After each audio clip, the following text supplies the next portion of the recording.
This is a letter that was handed to Brittany Pettibone when she was detained at Luton Airport. And it's a disgrace. It's written by somebody who either can't speak English that well, or who doesn't think at all, or who can't get his or her thoughts together in any sort of logical progression.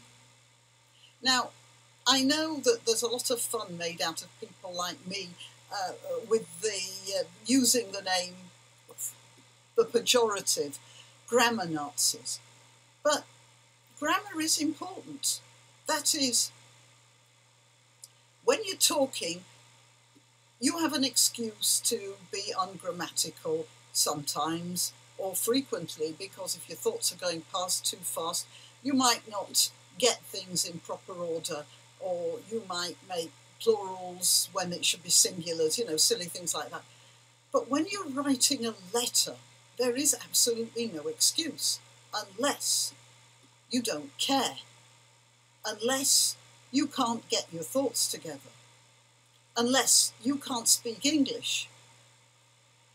And I think in this case it seems to be all of the above. Now, let's see what we've got here.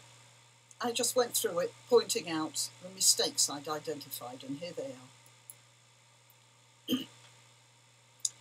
And I'll start analysing them now. 2. Brittany, Alicia, Merced, Pettibone. You have asked for leave to enter the United Kingdom as a visitor for 5 days. Now, here we have a stylistic thing. That should be 5 written out, because there's no list of numbers here. It's the only number in the middle. And then days. What's happened here? Why can't this person realise that 5 will need a plural there? But as you stated in your interview, I have reasons to believe. It's difficult to know where to start with this. As you stated in your interview means that what comes next is what she stated in her interview. But that's not there. It just stops. And then, I have reasons to believe. Maybe from what you stated in your interview, that might work. And in any case, you never say, I have reasons to believe. I have a reason to believe. So just everything is wrong with this. That you are seeking admission to the United Kingdom to interview Tommy Robinson, a far-right leader whose materials and speeches...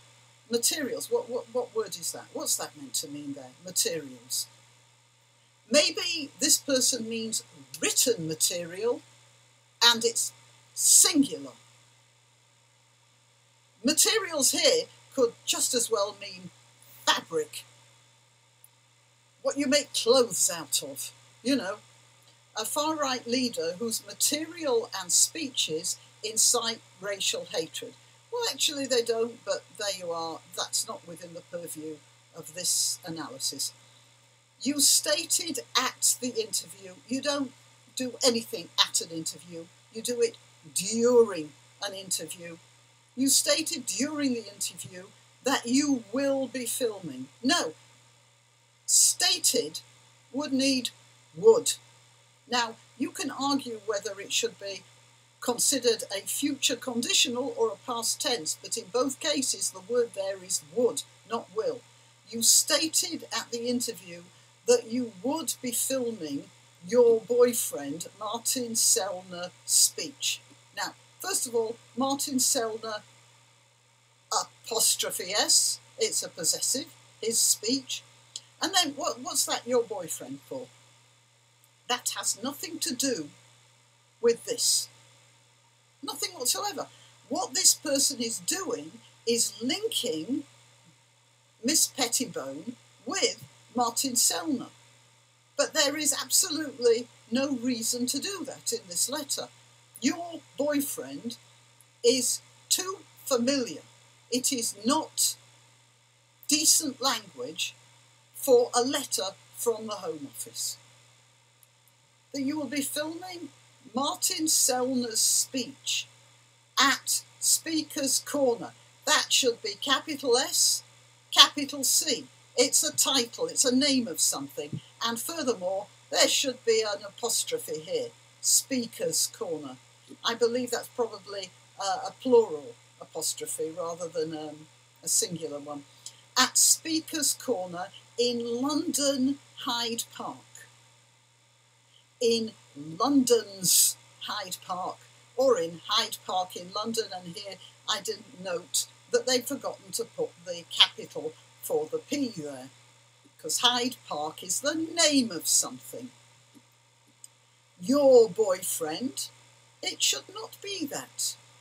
That's not how you speak to somebody you don't know in such a letter.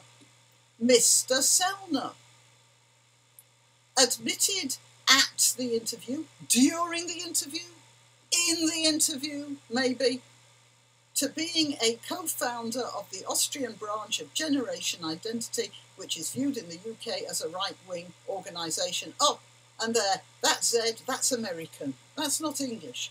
In British English, it's an S there, always, in any of these things. Furthermore, your boyfriend, again this your boyfriend, your boyfriend, your boyfriend, there's a definite subliminal attempt there to let this person may be stupid, but whoever it is isn't that stupid, because this seems to be an obsession. And that's a comma there, which means that that capital Y is not necessary. It should be a small y. Furthermore, your boyfriend have, this is definitely somebody who doesn't speak English, has, singular, in his possession, the leaflets with scenarios. Now, this is very interesting, because it should be, your boyfriend has in his possession leaflets, not the leaflets. This here, with a the, that's an Arabic construction. It's not English. And that L should be a small l, of course. It's not a title of anything. Have in his possession leaflets with scenarios. No, leaflets aren't with scenarios. Containing them, maybe. Bearing them, perhaps. But not with. Leaflets with scenarios means you have leaflets and then you have something else. Scenarios. Oh, by the way, scenarios is the wrong word. It's a scenario is a whole description. I shouldn't think you have that in leaflets, the whole story. You might have information, but not scenarios. It's just a word somebody pulled out of somewhere regarding possible violence at his speech, during his speech, as a result of his speech, but not at his speech. This is a person who doesn't seem to be able to use any other word but at. At. Oh, I believe that you're planned now. Oh, here you have a part of the sentence that doesn't belong or can be separated from the rest of the sentence. That's fine in itself. But what you have to do then is, you know, those two words are linking together. So you remove this in your mind. I believe that your planned activities bear a serious threat. Activities do not bear anything. They might result in something, but they don't bear it. I believe that your planned activities, whilst in the United Kingdom, may result in a serious threat to the fundamental interests of society and unlikely to incite, the cherry on the cake, isn't it? This person had the word insight up there, spelt properly, and down here has pulled out insight in the sense of realising something. Completely different word. And this person didn't know that. This this dreadful thing is an embarrassment to everybody in Britain. It should be an embarrassment to the Home Office. But you know what? Somehow, I don't think they care a tuppenny damn.